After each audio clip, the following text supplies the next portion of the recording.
Maqaa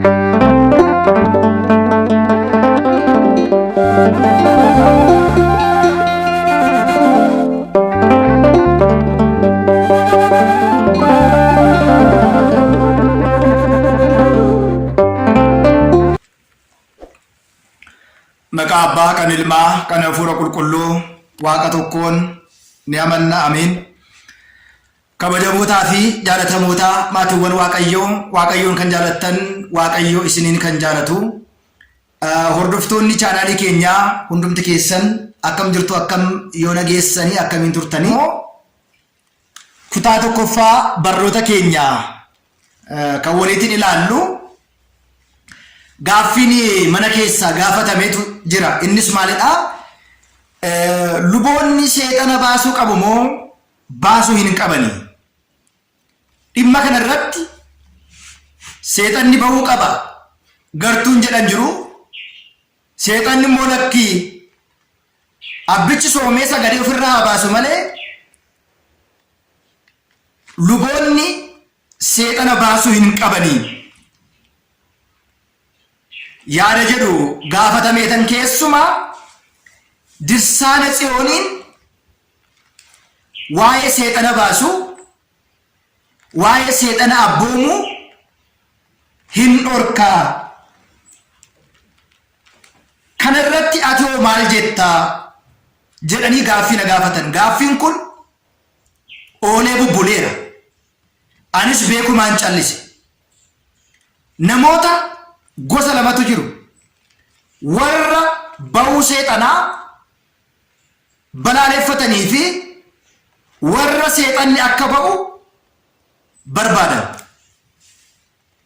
Dhugaa lafarra jiru kutaa tokkoffaa seexana baasuu fi seexana dhiisuu. Seexanni bahuu qaba moo bahuu hin qabu? Luboonni seexana baasuu qaban immoo baasuu hin qaban isa jedhu waliitiin laalla jechaadha. Yaadni kun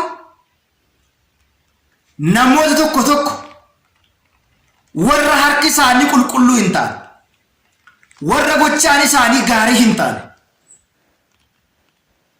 warra hojii harfaa akkasirraatiin fagaanne namoota tokko tokko mufachiisu, gaddisiisuu danda'a. Keessumaa dhimmi xonqolaa, dhimmi mooraa, dhimmi maajikii, dhimmi asmaatii namoota tokko tokko mufachiisuu danda'a, horiisisuu danda'a. Kanatuma beeknu amma callistee wangeela irra labdu ati maal si galche waa'ee xonqaayii, waa'ee mooraa, waa'ee hafuura hamaa kan jedhan namoota tokko tokko jiraachuu danda'u waan quunname wanta jiruufani. Inni guddaan garuu seexana baasuun sirriidha moo sirrii miti? Baasuu hin qabdan warri jedhanis immoo sirriidha moo sirrii miti kan jedhu kutaa tokkoffaa barnoota keenyaatiin waa'ee seexana baasuu fi dhiisuu walitti ilaalla. Mee macaafni qulqulluu maal jedha? Ka'umsi keenyas deebiin keenyas dhugaan jiru macaafa qulqulluurra dubbii jiru waan ta'eedhaaf warri seexana baasan aangoo eenyuutiin baasu, warri seexana ergan aangoo eenyuutiin seexana ergu, namni hafuura hamaatiin qabame tokko immoo fayyuudhaaf gargaarsa eenyu barbaaduu qaba kan jedhu waliin laalla. Hanga dhuma viidiyoo kanaatti viidiyoo kana gaafa eegaltan laayik godhaati. Warreen sabiskiraayibii hin goone sabiskiraayibii godhaati. Barnoonni kun namoota baay'ee bira qaqqabuudhaaf ga'ee keessan akkasiin baatan isin beeksisaa. Wangeela qulqullichaa Maatiyoos boqonnaa 8 boqonnaa 10 lakkoofsa 8 irra wangeela Maatiyoos hundi keessan dubbisaa. Boqonnaa 10 lakkoofsa 8 gubbaa irratti maal jedha seetanii? Warra duudaa fayyisaa, warra du'an awwaala keessaati kaasaa, warra qaamni isaanii burraa immoo qulqulleessaa, seexanas baasaa, bilisaan kan fudhattan bilisaatiin kennaa jedha. Galanni ulfinni teessoo isaa Aariyaam irratti waaqa keenya fayyisaa keenya uumaa keenya Iyesuus Kiristoosiitiif haa ta'u.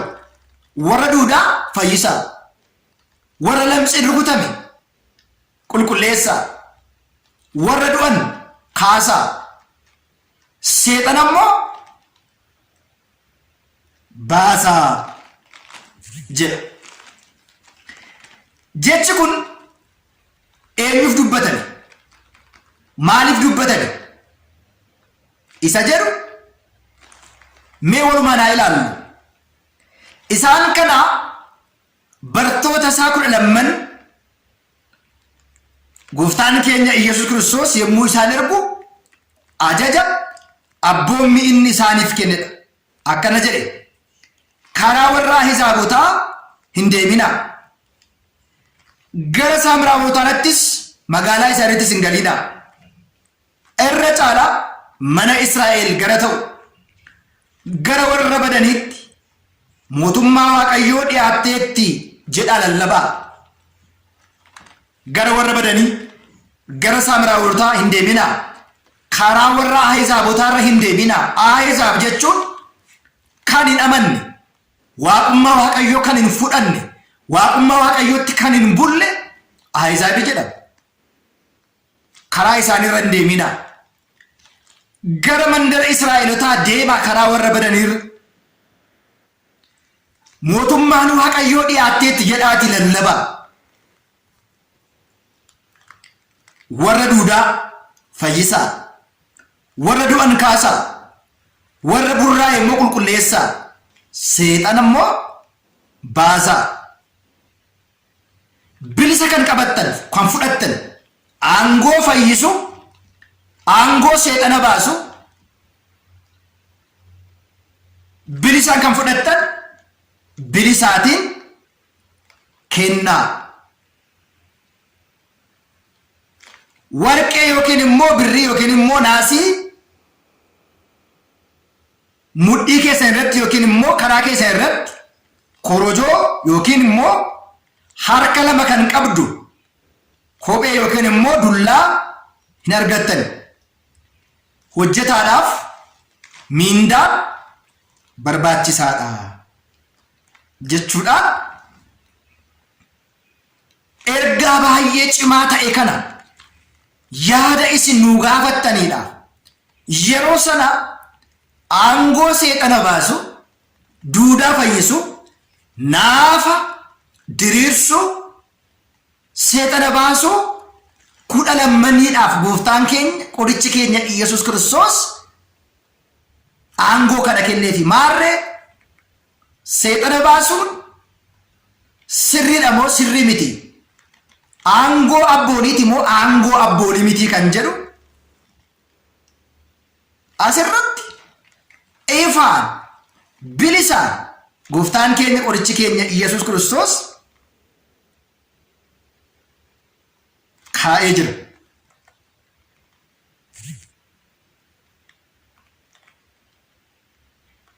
Kanatti aansuudhaan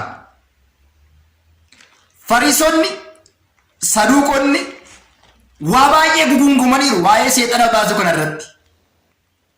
Warri har namni gaafa hiikkatu, namni gaafa fayyu, namni hafuura hamaarraa gaafa inni bilisa ta'u kan hin jaalanne kun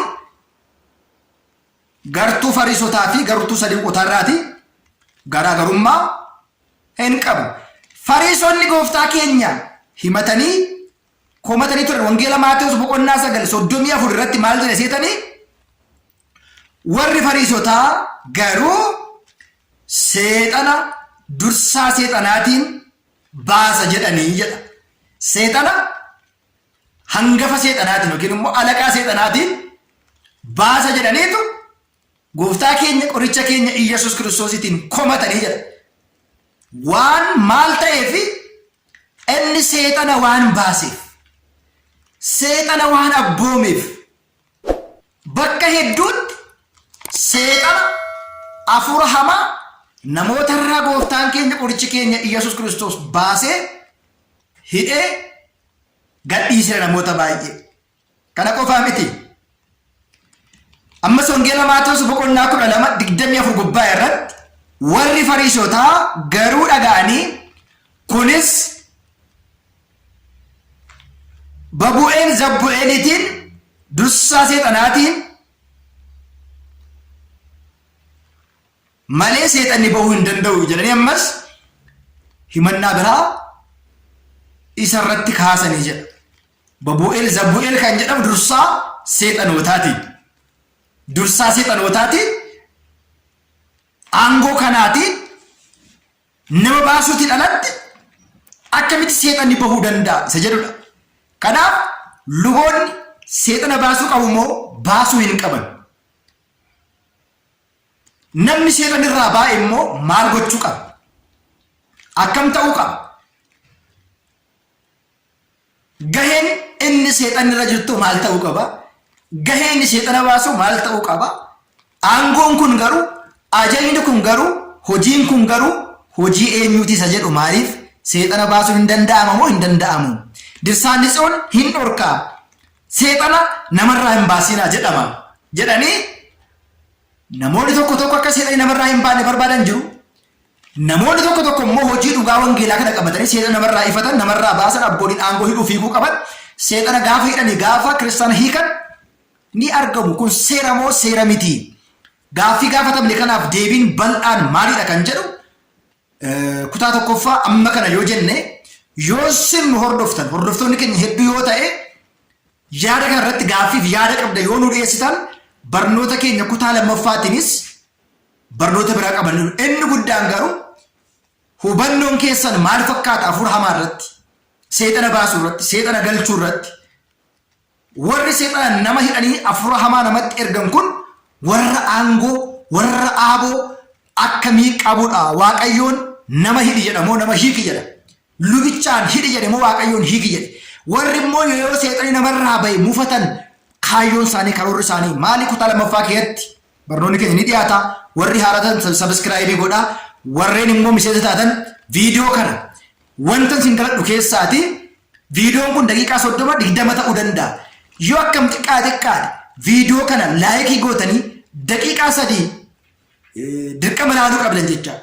Yoo kana ta'e viyuun keenya nu lakkaa'ama. Isin garuu seentanii laayik gootanii dabartu yoo ta'e, ergaa isa dubattan yoo ta'e, waali maalii akka haasofne, waa'ee maalii akka dubbanne hin beektan waan ta'eedhaaf kutaa lammaffaatiin yoo isin wali dabarsitanii namoonni baay'een hordofan dhimmi kun dhimma cimaa fi namoota baay'ee rakkisaa jiru waa'een hafuura hamaa waan ta'eedhaaf kutaa lammaffaatiin wal agarra. Kan nu barsiise kan nu gorsa waaqa abboolii keenyaaf galanni haa ta'u. Nu haa turu nagaatiin tura. Waaqayyo hunda keessan isin haa eebbisu. Waan hamaa isin irraatii haa qabu.